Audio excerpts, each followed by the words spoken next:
3 more events left after this to qualify for the CME Group Tour Championship. I'm Richard Kaufman, alongside me is Katrina Matthew and Sophie Walker. Let's have a look at what's been happening already today. And we'll start at the first with Hyo-Joo Kim. Bogey free through the first 2 days. Starting the day at 13 under, 3 back. And nicely on the green in 2 at the opening hole. She missed the birdie chance, but rolled in the par putt. Solid start. Now we have Ryo Takeda again at the first, her second shot down the hill. Very nicely drifting in and feeding down towards that hole, setting up an excellent birdie opportunity, which she took advantage of to get to 14 under.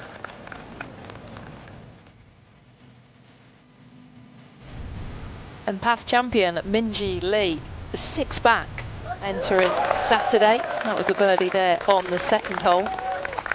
So go birdie, bogey, birdie to be 1 under. Well, we saw that good par save from Hyo-Joo Kim at the first bogey of the week coming at the second. You see her trousers flapping. Gives you a good idea of how strong these winds are. So back to 12 under par for the world number 8.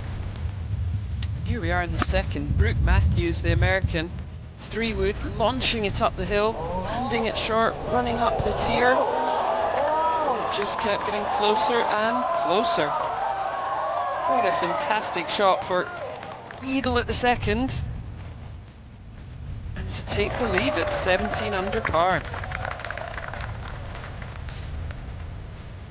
And what about our leader? Parred the first and only parred the second hole, that par 5, so starts solid. Looks like Hyo-Joo Kim put the putter in the freezer last night. Another one missed.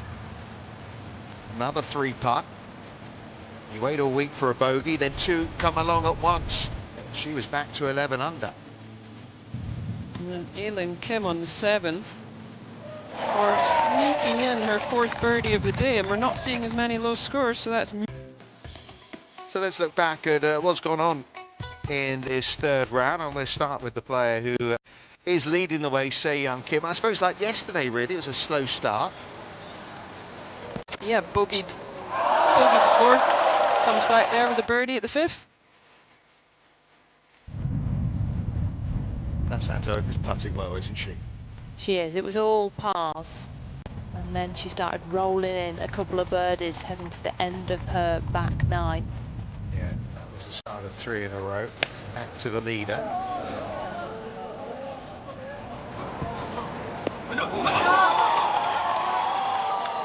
Yeah, down the hill on the 8th, hitting it in just there to 5 feet.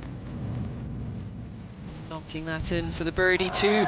Yeah, Brooke Matthews had actually gone ahead of her when she eagled the second, and had caught her through 7 holes.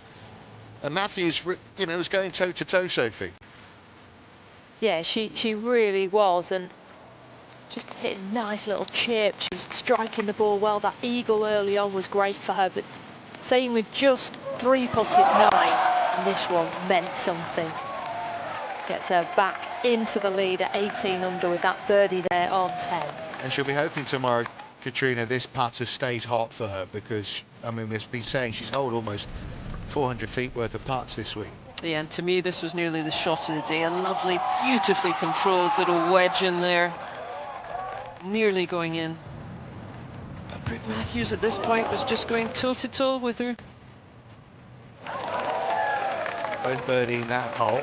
So the lead remained 1, and then this is the hole where it was a nightmare for Matthews, and a really good up and down from the sand for Se-Young Kim. Matthews. Lost it left off the tee, penalty area, took a drop, didn't get it onto the green, then 2 putted there for a 6. And this the moment of the day? The moment of the day. Eagle putt here at 17. To extend her lead to 5 shots, get to 20 under, bounce back from a bogey. Yeah, unfortunately couldn't hold this one for par after finding the bunker with a second shot. A little sour taste at the end, but she seems cheery enough. She has to be.